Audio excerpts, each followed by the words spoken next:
ਤੇ ਰੋਜ਼ੀ ਜਿਹੜੋ ਦਿੰਦਾ ਜਹਾਨ ਸਭ ਨੂੰ। ਫਿਰ ਮੈਂ ਦਰੂਦ ਭੇਜਣਾ ਰਸੂਲ ਤੇ ਸਦਕੇ ਮੈਂ ਜਾਵਾਂ ਉਸ ਦੇ ਅਸੂਲ ਤੇ। ਸ਼ਾਹ ਤੇ ਗੁਲਾਮ ਘਰ ਇੱਕ ਦੱਸਿਆ ਤੇ ਖੁਦੀ ਤੇ ਗਰੀਬੀ ਦਿਲਾਂ ਵਿੱਚੋਂ ਨਸਿਆ। ਹੁਣ ਇੱਕ ਗਮ ਦਾ ਬਿਆਨ ਦੱਸਣਾ, ਸ਼ਹੀਦ ਹੋਇਆ ਲਿਆਕਤ ਅਲੀ ਖਾਨ ਦੱਸਣਾ। ਕਰਾਚੀਓਂ ਆਇਆ ਸੀ ਪ੍ਰਵੈਲ ਕਰਕੇ ਤੇ ਪਿੰਡੀ ਵਿੱਚ ਆ ਗਿਆ ਜਹਾਜ਼ ਚੜ੍ਹ ਕੇ। ਵੱਡਾ ਪਾਕਿਸਤਾਨ ਦਾ ਵਜ਼ੀਰ ਜਾਣ ਕੇ ਇਸ ਤੱਕ ਫੌਲ ਕੀਤਾ ਫੌਜਾਂ ਆਣ ਕੇ। ਆਸਕਤ ਕਾਰ ਵਿੱਚ ਬਹਿ ਗਿਆ, ਉਹਨੂੰ ਨਹੀਂ ਸੀ ਪਤਾ ਅੱਜ ਨਾਵਾਂ ਮੇਰਾ ਲੈ ਗਿਆ। ਮੁਸਲਿਮ ਲੀਗ ਨੇ ਜਲਸਾ ਕਰਾਇਆ ਸੀ, ਉਹਨੂੰ ਤਕਰੀਰ ਵਾਸਤੇ ਬੁਲਾਇਆ ਸੀ। ਕੰਪਨੀ ਬਾਗ ਵਿੱਚ ਜਲਸਾ ਸੀ ਹਜ਼ੂਮ ਦਾ, 25,30,000 ਕੱਟ ਸੀ ਹਜ਼ੂਮ ਦਾ। ਉਹ ਮੁਸਲਮਾਨੋਂ ਭਾਈਓ ਕਹਿ ਕੇ ਲਿਆਕਤ ਅਲੀ ਖੜਾ ਸੀ ਸਟੇਟ ਤੇ।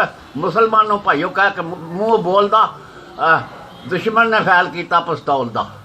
ਗੋਲੀਆਂ ਨੇ ਸੀਨੇ ਵਿੱਚ ਫੱਟ ਪਾ ਲਿਆ ਤੇ ਕਾਤਲ ਨੂੰ ਲੋਕਾਂ ਮਾਰ ਕੇ ਮੁਕਾ ਲਿਆ। ਕਾਤਲ ਦਾ ਲੋਕਾਂ ਤੱਕਾ ਬੋਟੀ ਤੋੜਿਆ ਤੇ ਉਹਨੂੰ ਲਿਆਕਤ ਅਲੀ ਨੂੰ ਹਸਪਤਾਲ ਪਹੁੰਚਾਉਂਦੇ ਕਰਕੇ ਆਪਰੇਸ਼ਨ ਵਿੱਚ ਖੂਨ ਪਾਉਂਦੇ ਤੇ ਜ਼ਿੰਦਗੀ ਦੇ ਦਮ ਘਟਦੇ ਨੇ ਜਾਮਦੇ। ਜ਼ਿੰਦਗੀ ਦੇ ਦਮ ਘਟਦੇ ਨੇ ਜਾਮਦੇ। ਵੇਖੋ ਜੀ, ਵਕਤ ਨਿਗਾਹ ਦਾ ਦਮ ਕੋਈ ਰਹਿ ਗਿਆ। ਵਕਤ ਨਿਗਾਹ ਦਾ ਦਮ ਕੋਈ ਰਹਿ ਗਿਆ। ਵਕਤ ਨਿਗਾਹ ਦਾ ਦਮ ਕੋਈ ਰਹਿ ਗਿਆ। ਵਕਤ ਨਜ਼ਦੀਕ 16 ਅਕਤੂਬਰ ਦਿਨ ਮੰਗਲਵਾਰ ਸੀ ਤੇ ਜਦੋਂ ਲੱਗੀ ਗੋਲੀ ਟਾਈਮ 3:45 ਸੀ।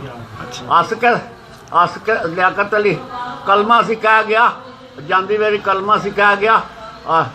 ਵੇਖੋ ਜੀ, ਕਰਕੇ ਆਪਰੇਸ਼ਨ ਵਿੱਚ ਖੂਨ ਪਾਉਂਦੇ ਆ ਤੇ ਜ਼ਿੰਦਗੀ ਦੇ ਦਮ ਘਟਦੇ ਨੇ ਜਾਮਦੇ। ਲਿਆਕਤ ਅਲੀ ਭਾਈ ਖੜਾ ਸੀ ਸਟੇਟ ਤੇ ਦੁਸ਼ਮਣ ਨੇ ਖਿਆਲ ਕੀਤਾ ਪਿਸਤੌਲ ਦਾ। ਉਹਨੇ ਕੀਤੀ ਸ਼ੁਰੂ ਤੱਕ